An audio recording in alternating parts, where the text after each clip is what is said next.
नमस्कार, super prime time में आपका स्वागत है। आपके साथ मैं हूं Sumera Khan. Super prime time में हम आपको दिखाएंगे देश दुनिया की हर बड़ी और अहम खबर, वर्ल्ड एक्सक्लूसिव और explosive news stories, world breaking news. शुरुआत करते हैं इस वक्त की ब्रेकिंग न्यूज के साथ। यमन में हूती के ठिकानों पर हमले हुए हैं। यमन में 30 से अधिक जगहों पर धमाके हुए हैं। अमेरिका और इजराइल की वायुसेना ने प्रहार किया है। हूती के खिलाफ बड़े अभियान की शुरुआत कर दी गई है। सना में हिज़याज पावर स्टेशन पर हमला किया गया है। इस हमले के तहत 9 जनवरी को अमेरिका के नवनिर्वाचित राष्ट्रपति ट्रंप ने यह बयान दिया था कि यूक्रेन युद्ध जल्द खत्म होने वाला है, लेकिन धरती पर नए युद्ध के आसार बढ़ रहे हैं, जिसका एपिसेंटर ग्रीनलैंड बन सकता है। दक्षिण अमेरिका का पनामा बन सकता है। क्या ट्रंप और पुतिन के बीच कोई सीक्रेट डील होने वाली है? सुपर पावर के बीच वैसा ही परसेंटेज समझौता होने वाला है जैसा 1944 में रूस और ब्रिटेन के बीच हुआ था? क्या एक बार फिर वैसी संधि होने वाली है जिससे रोमन साम्राज्य का अंत हुआ? क्या इस बार ईयू का अंत होने जा रहा है? रूस अमेरिका के बीच जो हो रहा है, क्या वो धरती को 2 हिस्सों में बांट देगा?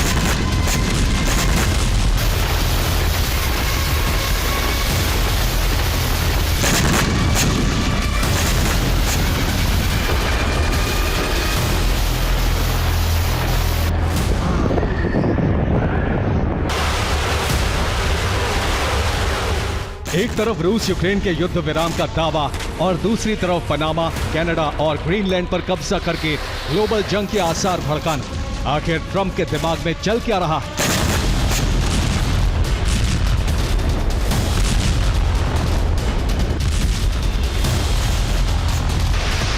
अमेरिका में ट्रंप की वापसी से यूक्रेन युद्ध विराम निश्चित माना जा रहा है। ये खुद अमेरिका के सहयोगी मान रहे हैं।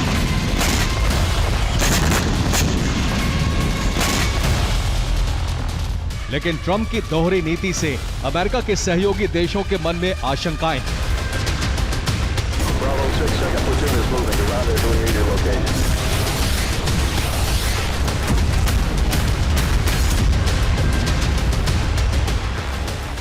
अमेरिका के प्रति उनके मन में भरोसा घट रहा है। इसकी 2 बड़ी वजह हैं, जिसे इस रिपोर्ट में विस्तार से जानेंगे।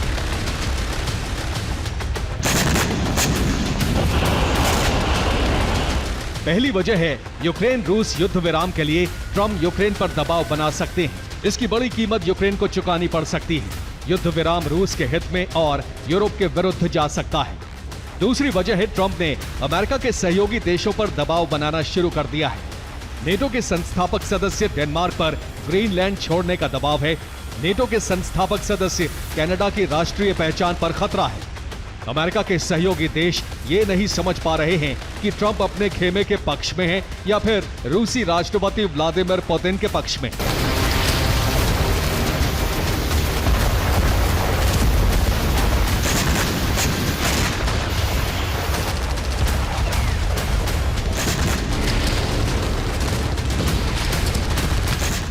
रूस यूक्रेन युद्ध विराम पर बहुत तेजी से घटनाक्रम आकार ले रहे हैं।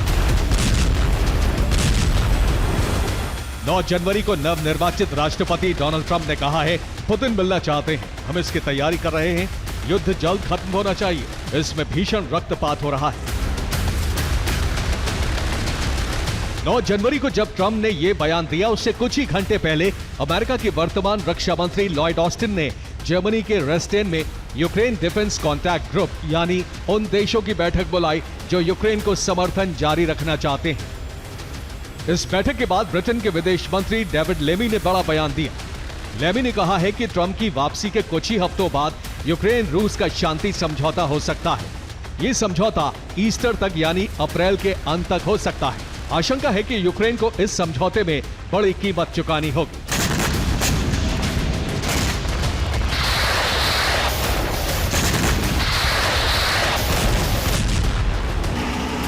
अमेरिकी खेमे के देश ये मान रहे हैं कि यूक्रेन को अपनी गंवाई हुई जमीन रूस को सौंपनी होगी और इसी शर्त पर युद्ध विराम की संभावना है, जिस पर ट्रंप सहमत हो सकते हैं।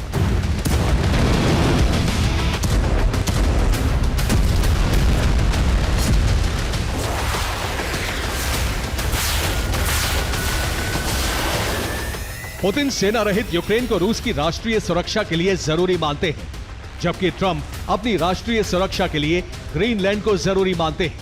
पुतिन यूक्रेन की जमीन पर कब्जा चाहते हैं, जबकि ट्रंप ग्रीनलैंड पर कब्जा चाहते हैं। ट्रंप यूक्रेन पर रूसी कब्जे पर सहमत हो सकते हैं और पुतिन ग्रीनलैंड पर अमेरिकी कब्जा होने पर मौन साधे रहेंगे।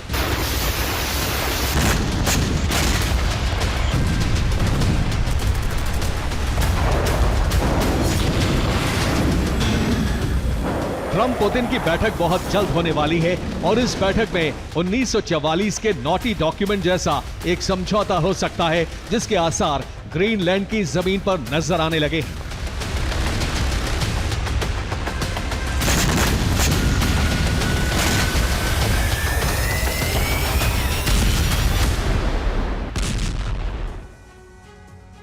डेनमार्क से ग्रीनलैंड लेने का ऐलान करने के बाद ट्रंप की वापसी से पहले ही अमेरिकी सेना ने ग्रीनलैंड के पितुफिक एयरबेस पर बड़ी तैयारी शुरू कर दी है।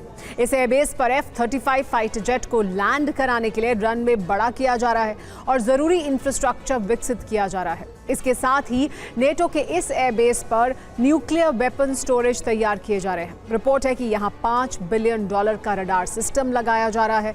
रडार अपग्रेडेशन से अमेरिका के anti missile early warning system को मजबूत किया जा रहा है, ताकि रूस से होने वाले किसी भी मिसाइल हमले का अलर्ट इंटरसेप्ट किया जा सके और बहुत पहले उसे रोका जा सके। आर्कटिक क्षेत्र में अमेरिका के इस एयरबेस पर भविष्य में मिसाइल तैनाती भी की जाएगी। ट्रंप पितुफिक एयरबेस को आर्कटिक में अमेरिका का सबसे बड़ा सैन्य बेस बनाने जा रहे हैं।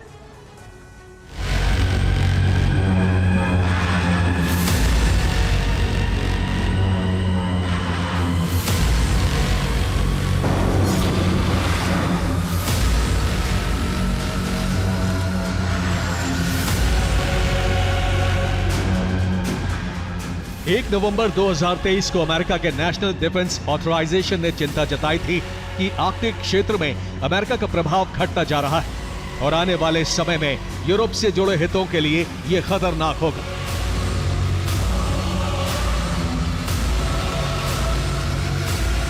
ग्लोब पर दिख रहे हरे रंग के गोले आर्कटिक में नेटो के मिलिट्री बेस हैं और लाल गोले रूस के मिलिट्री बेस हैं। 2005 से रूस ने आर्कटिक में सोवियत दौर के 10 से ज्यादा बेस एडवांस बनाए हैं। ग्लोब पर नजर आ रहे हरे रंग के एंकर वाले निशान आर्कटिक में नेटो देशों के नेवल बेस हैं और लाल रंग वाले एंकर के निशान रूस के नेवल बेस हैं।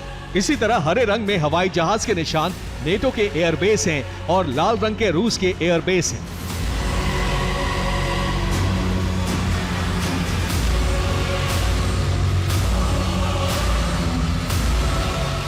ट्रंप ने आर्कटिक में अपना प्रभाव बढ़ाने के लिए ग्रीनलैंड को चुना है, क्योंकि ग्रीनलैंड सिर्फ सामरिक ही नहीं, गैस, तेल और खनिज के लिए भी बहुत अहम है। ग्रीनलैंड पर ट्रंप के रुख को देखते हुए क्रेमलिन ने कहा है कि हम इस मामले पर नजर गड़ाए हैं, लेकिन सवाल यह है कि आखिर रूस मौन क्यों है? तो क्या एक बार फिर यूरोप में इतिहास खुद को दोहराने वाला है? क्या ट्रंप और पुतिन के बीच Churchill Stalin naughty document secret deal होने वाली है, या एक बार फिर यूरोप में पीस ऑफ वेस्टफेलिया डील होने वाली है?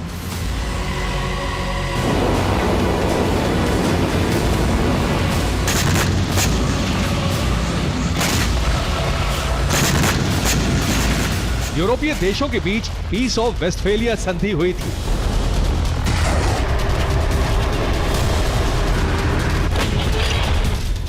(1618) से 1648 तक यूरोप में 30 साल तक युद्ध चला। रूस यूक्रेन के युद्ध को 3 साल होने वाले हैं। तब कैथोलिक लीग के फ्रांस, स्पेन और प्रोटेस्टेंट यूनियन डेनमार्क, नॉर्वे और स्वीडन के बीच युद्ध हुआ था। अब अमेरिका, यूक्रेन और रूस के बीच युद्ध हो रहा है। पीस ऑफ वेस्टफेलिया संधि से रोमन साम्राज्य का प्रभाव खत्म हो गया। ट्रंप पुतिन की संधि से ईयू का प्रभाव खत्म हो सकता है।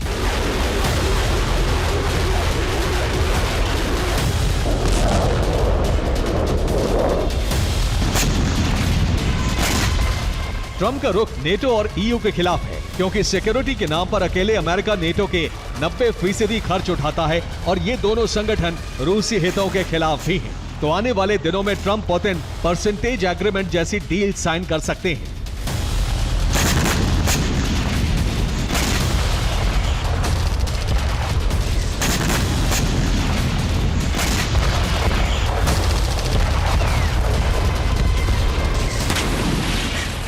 ये रूस और ब्रिटेन के बीच हुआ परसेंटेज एग्रीमेंट का दस्तावेज है, जिसे ब्रिटेन के तत्कालीन प्रधानमंत्री विंस्टन चर्चिल ने अपने हाथ से लिखा था।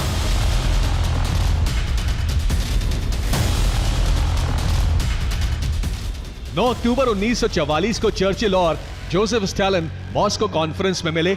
फरवरी 2025 तक ट्रंप पुतिन की मुलाकात हो सकती है। विंस्टन चर्चिल और जोसेफ स्टालिन के बीच साउथ ईस्ट यूरोप में प्रभुत्व जमाए रखने वाले इलाकों को लेकर समझौता हुआ। ट्रंप पुतिन के बीच पूर्वी यूरोप और दक्षिणी अमेरिका और पश्चिमी यूरोप के इलाकों पर समझौता हो सकता है। 1944 में ब्रिटेन ने 80% Romania, 75% Bulgaria, 10% Greece, 50% Hungary, 50% Yugoslavia रूस को दिया था। 2025 में Trump 22% Ukraine, 50% Hungary, 100% Moldova, 100% Slovakia, 20% Balkan states रूस को दे सकते हैं, जबकि रूस 100% ग्रीनलैंड, 50% नॉर्डिक और 100% कनाडा, पनामा, 20% क्यूबा और वेनेजुएला अमेरिकी प्रभुत्व के लिए छोड़ने पर सहमत हो सकता है।